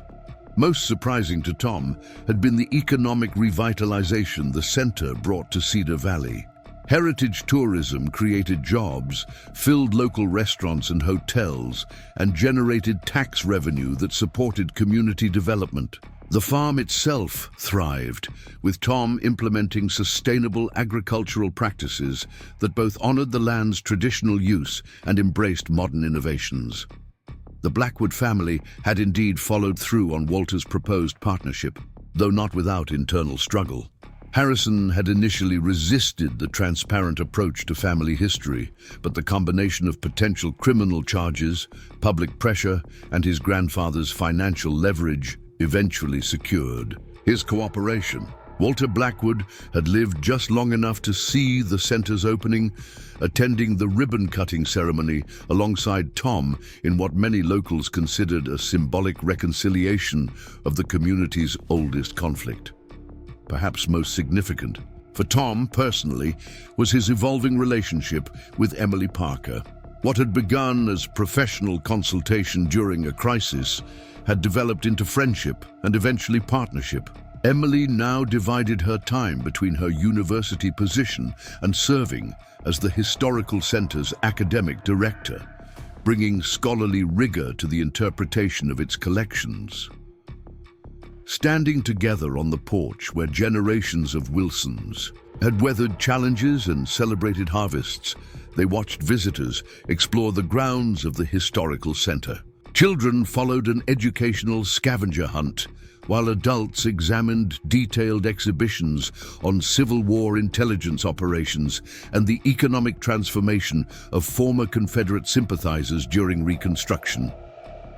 "Your great-grandfather would be proud," Emily observed, slipping her hand into Tom's, "not just of preserving what he protected, but of how it's being used to advance historical understanding." Tom nodded, thinking of Jeremiah's journal entries and his unwavering commitment to protecting both the physical artifacts and the truth they represented. He understood something fundamental, that history isn't just about the past. It's about creating a more honest foundation for the future. The ancient well that had run dry had ultimately revealed something far more precious than water, a historical legacy that transformed not just the Wilson farm, but the entire community's understanding of its complex past. The drought that had threatened everything Tom valued had ultimately revealed depths of inheritance he hadn't known existed, connecting him to his great-grandfather's sense of purpose in ways no ordinary agricultural legacy could have achieved.